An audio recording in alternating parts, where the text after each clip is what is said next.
नमस्कार साथियों, दिव्यम क्लासेस सीकर में पुनः आपका स्वागत है। त्रिभुज की अपनी क्लास चल रही थी, जिसमें पूर्व की क्लास में हमने शीर्ष लंब और लंब केंद्र के बारे में जानकारी प्राप्त की थी। आज की क्लास में हम माध्यिका और केंद्रक मीडियन एंड सेंट्रोइड के बारे में जानकारी प्राप्त करेंगे। तो देखिए, माध्यिका क्या होती है। जैसा कि नाम से प्रतीत होता है, माध्यिका मतलब मध्य का। तो किसका मध्य का? त्रिभुज जो अपन बनाते हैं उसकी भुजाओं के मध्य की बात करेंगे अपन। जैसे यहाँ पर ये बिंदु बना दिया, तो इस बिंदु ने इस भुजा को दो बराबर भागों में बांट दिया। इसी तरीके से अगर यहाँ पर बिंदु बना दें, यहाँ बिंदु बना दें, तो ये जो भुजाएं हैं वह बराबर नाप की होती है। तो हम क्या करेंगे, मध्य बिंदु कैसे प्राप्त करेंगे? इसके शीर्ष से, जैसे यहाँ त्रिभुज दिया गया है ए बी सी, इसके शीर्ष ए से इसकी सम्मुख भुजा पर एक रेखाखंड खींचेंगे जो कि बी सी भुजा को दो बराबर भागों में डिवाइड करे। तो यहाँ बिंदु डी पर इसको प्रतिच्छेद कर रही है। तो बी डी और डी सी, बी डी और डी सी दोनों बराबर नाप के होंगे, तभी तो ये मध्य का इसका बिंदु होगा। मध्य का मतलब ही क्या हो गया? दो बराबर भागों में। तो देखिए, परिभाषा के रूप में देखते हैं, त्रिभुज की किसी भुजा के मध्य बिंदु को, देखिए वही बात आ गई है, भुजा के मध्य बिंदु को सम्मुख शीर्ष, तो मैंने अभी आपको यही बताया है कि शीर्ष से उसकी सम्मुख भुजा पर, तो सम्मुख शीर्ष से इसका उल्टा भी है। इस भुजा का सम्मुख शीर्ष क्या है? ए, और इस ए बी भुजा का सम्मुख शीर्ष क्या है? सी, और एसी भुजा का सम्मुख शीर्ष क्या है? बी। या इसका अपन वाइस वर्सा भी कह सकते हैं, इसका विपरीत, शीर्ष के सम्मुख भुजा ए सी। इसी तरीके से अन्य शीर्षों के लिए अपन कह सकते हैं। तो किसी त्रिभुज की किसी भुजा के मध्य बिंदु को सम्मुख शीर्ष से जोड़ने वाली रेखा को त्रिभुज की माध्यिका कहते हैं। तो माध्यिका क्या होती है ये आपको पहले भी पता होगा, दोबारा मैंने यहाँ पर बता दिया है। शीर्ष से एक ऐसा रेखाखंड खींच दें जो उसके सम्मुख भुजा को दो बराबर भागों में बांटे। तो हमने यहाँ पर देखो, तीनों शीर्ष से तीन रेखाखंड खींचे हैं जो इन तीनों भुजाओं को दो बराबर भागों में बांटती है। तो शीर्ष ए से हमने बिंदु डी पर इसको यहाँ पर प्रतिच्छेद किया है, तो बी डी बराबर डी सी है। इसी तरीके से शीर्ष बी से इसकी भुजा ए सी है, तो ए सी पर हमने एक रेखाखंड खींचा है जो ए सी भुजा को दो बराबर भागों में बांटता है, यानी कि ए सी का जो मध्य बिंदु है उसको शीर्ष बी से अपन मिलाते हैं। तो यहां पर अपने को क्या मिलेगा? ए ई बराबर ई सी प्राप्त होगा। इसी तरीके से शीर्ष सी से इसकी सम्मुख भुजा ए बी पर अपन एक रेखाखंड खींचते हैं जो बिंदु एफ पर प्रतिच्छेद कर रही है, और ये बिंदु एफ कौन सा होगा? भुजा ए बी का मध्य बिंदु होगा। हमने शीर्ष लंब में क्या देखा? शीर्ष लंब में क्या होता है? शीर्ष से सम्मुख भुजा पर अपन एक लंब डालते हैं जो 90 डिग्री का कोण बनाता है, लेकिन इसमें 90 डिग्री का कोण बनाना जरूरी नहीं है, लेकिन जरूरी क्या है कि वह इसका मध्य बिंदु हो।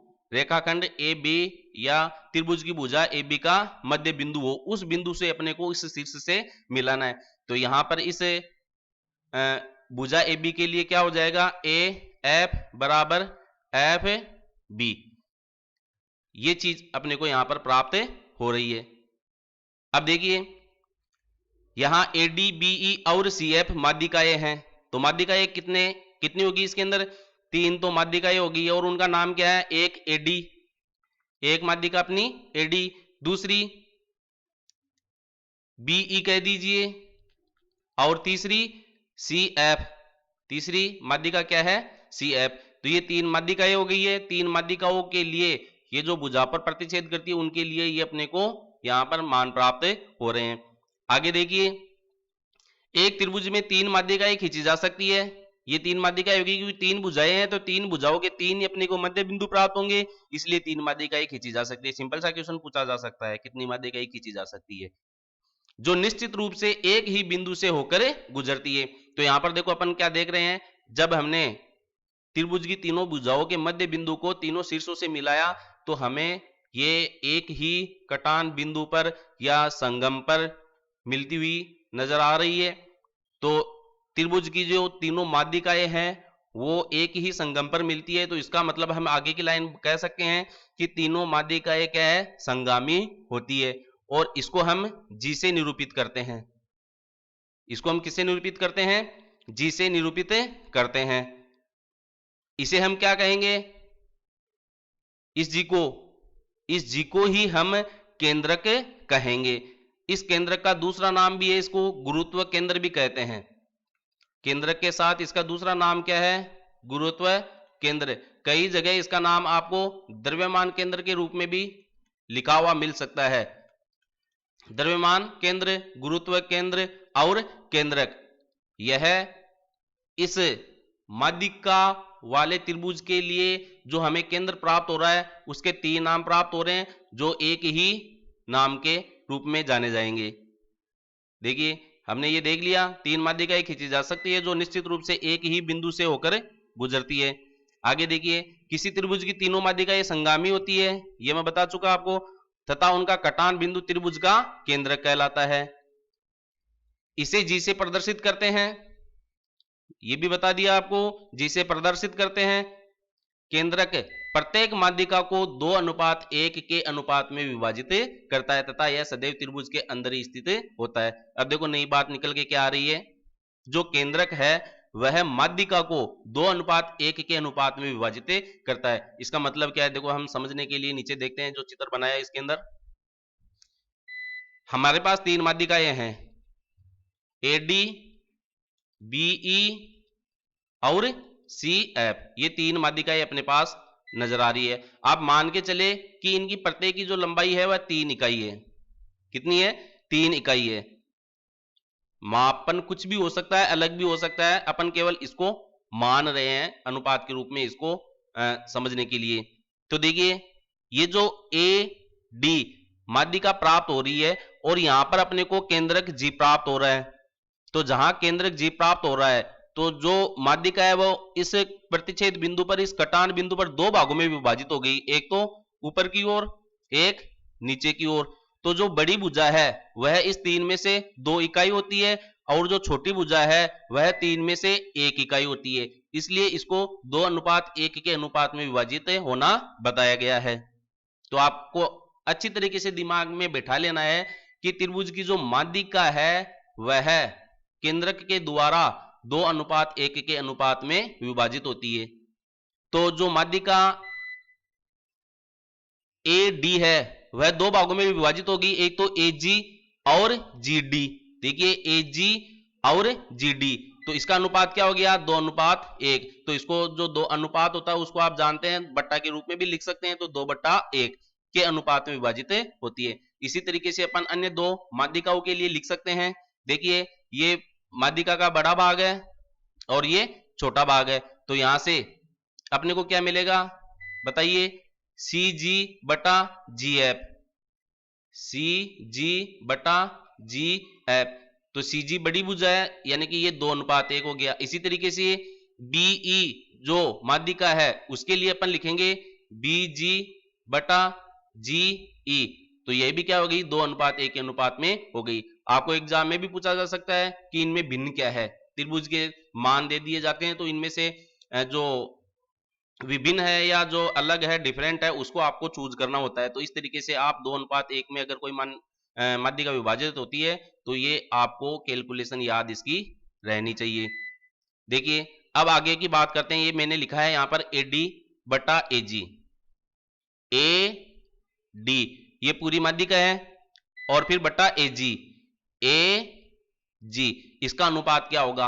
अब ये तो किताब में आपको सीधा सीधा लिखा हुआ मिल जाता है कि माध्यिका जो है 2:1 के अनुपात में विभाजित होती है केंद्र के द्वारा, लेकिन थोड़ा सा क्वेश्चन को घुमाकर पूछ लिया, एडी बटा एजी का अनुपात क्या होगा? तो देखो, एडी तो अपने पास पूरी माध्यिका आ गई, इसका मतलब 3 इकाई होती है इसकी, तो अनुपात 3 लिख दिया है।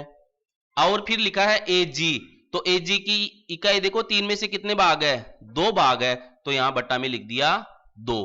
तो एडी बटा एजी कितना हो गया? 3/2। इसी तरीके से आप अन्य माध्यिकाओं के लिए भी लिख सकते हैं। जैसे अपने पास बीई है, कितना है? बीई, तो बीई बटा बीजी का अनुपात क्या होगा? 3/2 हो जाएगा। और इसी तरीके से सीएफ जो माध्यिका है, सीएफ जो माध्यिका है उसके लिए अपने पास क्या हो जाएगा? सीएफ बटा सीजी, तो ये 3/2 अनुपात हो जाएगा।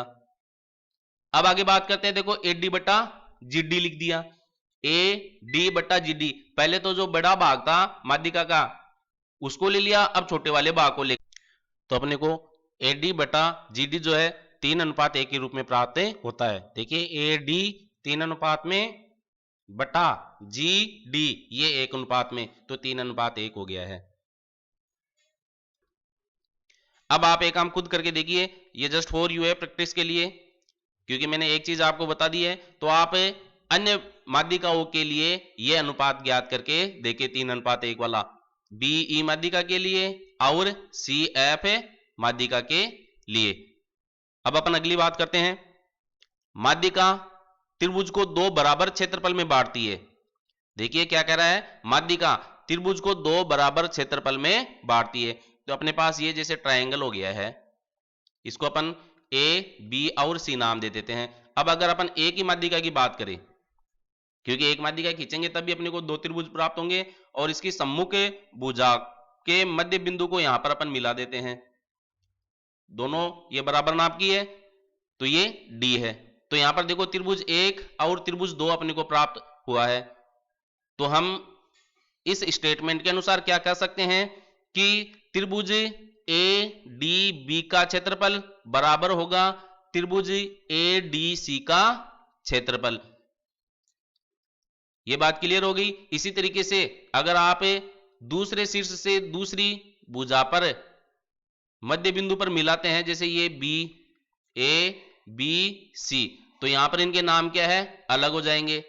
तो ये दोनों जो त्रिभुज है, त्रिभुज 1 और त्रिभुज 2, इनका क्षेत्रफल आपस में बराबर होता है। इसी तरीके से यदि हम तीसरे शीर्ष से ले और इधर मिलाएं, तो ये अपन ने F बिंदु नाम दिया है, ये ABC है, तो यहां पर त्रिभुज 1 और ये त्रिभुज 2, इन दोनों का क्षेत्रफल आपस में बराबर होता है।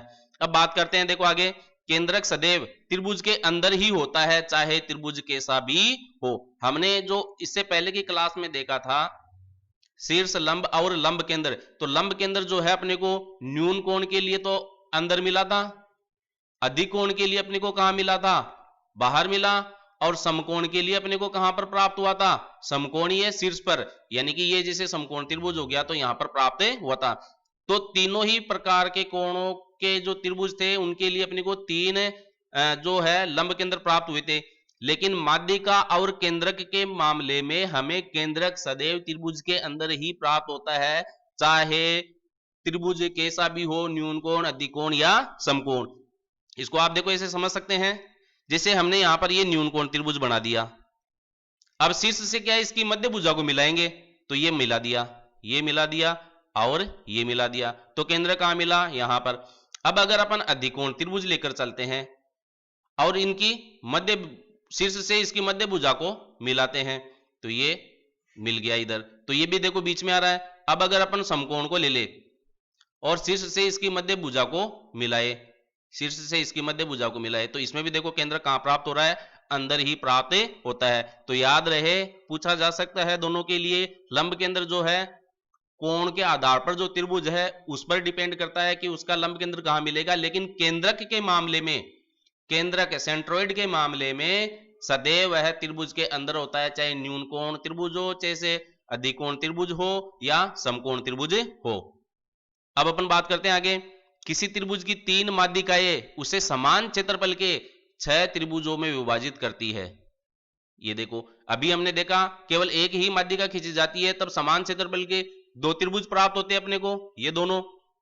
लेकिन अब अगर तीनों माध्यिकाएं खींची गई हो तो उसमें हमें 6 त्रिभुज प्राप्त होते हैं। देखिए ये जैसे त्रिभुज है आपका, और हमने 3 माध्यिकाएं यहां पर खींच दी है, ये आपकी 3 माध्यिकाएं हो गई है, ये लीजिए, ये केंद्रक अपने को प्राप्त हुआ है। तो त्रिभुज देखो 1 2 3 4 5 6 त्रिभुज अपने को प्राप्त हो रहे हैं। ये A B C, इसको D नाम देते हैं, इसको E और इसको F, और ये बीच में G। तो एक तो हो गया AGF, एक हो गया FGB, एक हो गया DGD, BDB, GD, और एक हो गया GDC, एक GCE और एक GEA। तो इन 6 त्रिभुजों का क्षेत्रफल जो है बराबर होता है।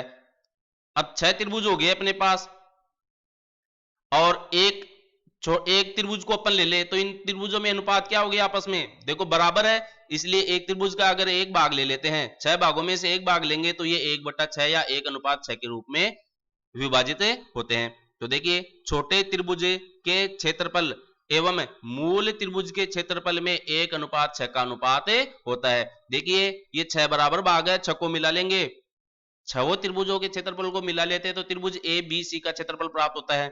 लेकिन जब एक ही त्रिभुज की बात करें, जब माध्यिकाएं हो और एक त्रिभुज की बात करें तो वह किस अनुपात में होगा।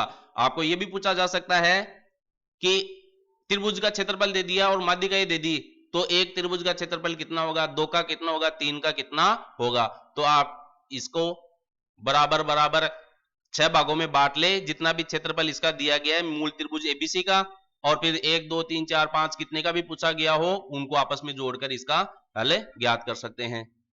तो ये 1:6 के रूप में विभाजित करता है, ये बात आपको समझ में आ गई। और एक माध्यिका एक ही खींचते हैं तो 2 त्रिभुज बराबर बनते हैं, और तीनों माध्यिकाएं रहती है तो 6 त्रिभुज बराबर क्षेत्रफल के बनते हैं। आगे देखिए किसी त्रिभुज का परिमाप, परिमाप का मतलब क्या हो गया, ये बाहर बाहर की भुजाओं का योग उसकी तीनों माध्यिकाओं की लंबाइयों के योग से अधिक होता है। यानी कि त्रिभुज की 3 भुजा है, a b plus b c plus c a, इनका जो योग है वह अधिक होता है, ग्रेटर देन किससे, माध्यिका ए डी प्लस एक माध्यिका बी ई प्लस एक अपनी सी एफ। तीनों माध्यिकाओं का जो योग है वह त्रिभुज की तीनों भुजाओं के योग से कम होता है, या त्रिभुज की तीनों भुजाओं का जो योग है वह त्रिभुज की तीनों माध्यिकाओं के योग से अधिक होता है। दोनों तरीके से आप इस बात को कह सकते हैं। अब आगे देखिए माध्यिका त्रिभुज को 2 बराबर क्षेत्रफलों में बांटती है, ये चीज मैं आपको ऊपर बता चुका हूं। और ये देखो ये तो मैंने आपको बताया है, अगर ये इस सिर से डाले तो ये हो गया, इस सिर से डाले तो ये हो गया। नेक्स्ट देखते हैं, जब किसी त्रिभुज की 2 माध्यिकाएं बराबर हो, 2 माध्यिकाएं बराबर हो, यानी कि माध्यिकाएं जो लंबाई होती है इनकी, जैसे इस माध्यिका की, इस माध्यिका की और इन तीनों माध्यिकाओं में अगर ये 2 माध्यिकाएं बराबर लंबाई की है, इसका मतलब ये अपने को प्राप्त होता है। अगर ये दोनों की लंबाई बराबर है तो जिस भी त्रिभुज की 2 माध्यिकाएं बराबर होती है तो वो सीधा सीधा आप कहेंगे कि समद्विबाहु त्रिभुज होता है। जब किसी त्रिभुज की 2 माध्यिकाएं बराबर हो तो वह त्रिभुज समद्विबाहु त्रिभुज होता है। आप इसका उल्टा भी कह सकते हैं कि यदि समद्विबाहु त्रिभुज है तो उसकी 2 जो माध्यिकाएं हैं वह आपस में बराबर होती है, कोई सी भी 2 माध्यिकाएं जो होगी वह आपस में बराबर होगी। आगे देखिए गुरुत्व केंद्र से शीर्ष को मिलाने वाली रेखा, गुरुत्व केंद्र से, ये जैसे गुरुत्व केंद्र हो गया, मैंने इसके अंदर क्या है, इसको अपन अगर आगे बढ़ाते हैं तो ये पूरी माध्यिका अपने को प्राप्त हो जाती है, और इधर से आगे बढ़ाते हैं तो पूरी माध्यिका प्राप्त हो जाती है। तो यहाँ गुरुत्व केंद्र प्राप्त हो रहा है, तो गुरुत्व केंद्र से हम शीर्ष को मिलाने वाली रेखा त्रिभुज को 3 बराबर क्षेत्रफलों में बांटती है। अब ये देखिए कितने त्रिभुज अपने को प्राप्त हो रहे हैं, अगर हम केंद्रक को, सेंट्रोइड को उसके शीर्ष से मिलाते हैं तो 3 त्रिभुज प्राप्त हो रहे हैं, 1 2 3। तो याद रहे इन तीनों का क्षेत्रफल भी आपस में क्या होता है, बराबर होता है।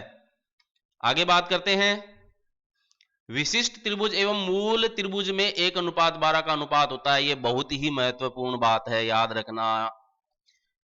विशिष्ट त्रिभुज एवं मूल त्रिभुज में 1:12 का अनुपात होता है। तो आप सबसे पहले तो ये जाने कि विशिष्ट त्रिभुज होता क्या है। देखिए मैंने यहां पर एक त्रिभुज बना रखा है ए बी सी, और यहां पर ये क्या है, इसका गुरुत्व केंद्र जी है। ये क्या है, गुरुत्व केंद्र जी है। तो ये जो हमने बिंदु बनाए हैं वो क्या है, इसकी भुजाओं की माध्यिकाओं का जो मध्य बिंदु है वो है। तो इसको अपन ने डी नाम दिया, इसको ई नाम दिया था, और इसको एफ नाम दिया है।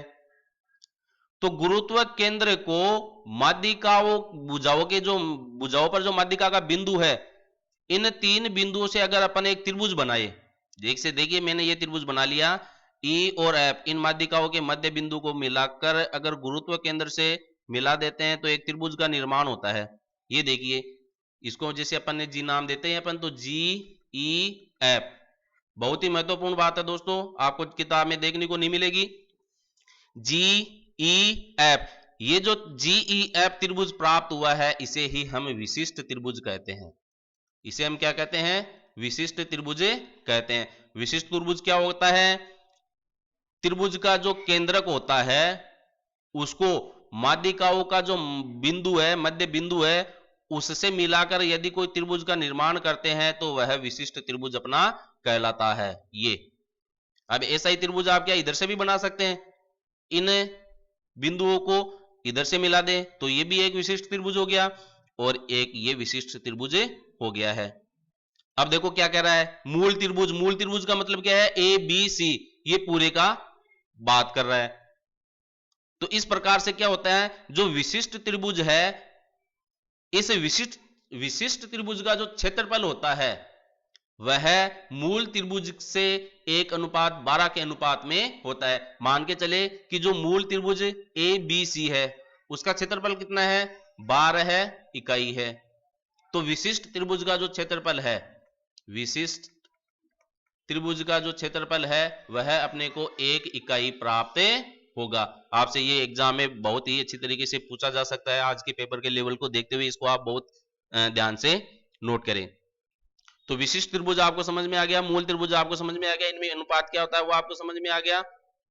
अब आगे देखते हैं, त्रिभुज की भुजाओं के मध्य बिंदुओं को मिलाने वाली रेखाएं, त्रिभुज की भुजाओं के मध्य बिंदुओं को मिलाने वाली रेखाएं त्रिभुज को 4 बराबर भागों में विभाजित करती है। अर्थात इस प्रकार बने चारों त्रिभुज का क्षेत्रफल भी क्या होता है? बराबर होता है। देखो ये भुजाओं का मध्य बिंदु है, इनको आपस में अपन ने यहां पर मिला लिया है।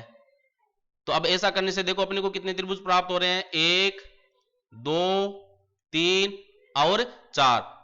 इनको नाम जैसे दे अपन A B C D E और एफ। तो त्रिभुज ए ई एफ बराबर होता है क्षेत्रफल में त्रिभुज एफ डी बी, ये भी बराबर होता है आपस में त्रिभुज डी सी ई, ये आपका डी सी ई आ गया यहां पर, ठीक है। और ये भी बराबर होता है त्रिभुज एफ डी ई, ये जो बीच में बना है। तो ये चारों इस प्रकार से जो त्रिभुज बनते हैं अपने को वो भी क्या होते हैं? क्षेत्रफल में बराबर होते हैं। तो अपने क्षेत्रफल में बराबर होने के कितने प्रकार के त्रिभुज देख लिए हैं। एक तो जैसे एक ही माध्यिका खींची जाए तो 2 त्रिभुज बराबर क्षेत्रफल के प्राप्त होते हैं। एक जो त्रिभुज होता है उसके अंदर अगर अपन तीनों माध्यिकाएं खींच दे तो अपने को 6 त्रिभुज प्राप्त होते हैं। तो वो 6 भी क्या होते हैं? उन 6 का क्षेत्रफल भी क्या होता है? आपस में बराबर होता है। अब एक अपन ने क्या देखा, इनके जो मध्य बिंदु है इनको आपस में मिला देते हैं तो अपने को 4 त्रिभुज प्राप्त होते हैं। तो इन चारों का भी क्षेत्रफल आपस में क्या होता है? बराबर होता है। एक अपन ने देखा विशिष्ट त्रिभुज। विशिष्ट त्रिभुज क्या होता है? माध्यिका यानी कि जो केंद्रक होता है, केंद्रक को माध्यिकाओं के जो मध्य बिंदु है, भुजाओं का जो मध्य बिंदु है, केंद्रक को भुजाओं के मध्य बिंदु से मिलाने पर जो त्रिभुज प्राप्त होता है वह विशिष्ट त्रिभुज होता है।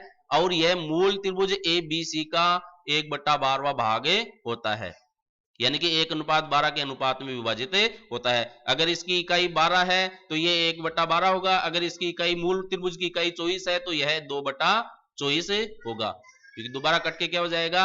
1/12 है हो जाएगा। तो देखिए हमने आज की क्लास में माध्यिका और केंद्रक के बारे में जानकारी प्राप्त की है। माध्यिका और केंद्रक, माध्यिका शीर्ष से सम्मुख भुजा के मध्य बिंदु को मिलाने पर प्राप्त होती है। इनका जो कटान बिंदु है वह केंद्रक कहलाता है। माध्यिका ये 2:1 के अनुपात में विभाजित होती है और ये इनके ऊपर जो विभिन्न अनुपात प्राप्त होते हैं उनको अपन ने देख लिया है। और ये किस प्रकार से क्षेत्रफल इसके अंदर बनते हैं, 2 4 6 वो देख लिया और विशिष्ट त्रिभुज देख लिया है। अब आगे की क्लास में अपन इसके आगे के भाग पर चर्चा करेंगे, कोण अर्धक और अंतः केंद्र। तब तक आप प्रैक्टिस करते रहिए। Always remember, math is a game, play it with practice. Video अच्छा लगे अपने दोस्तों में शेयर करें, सब्सक्राइब करें। धन्यवाद।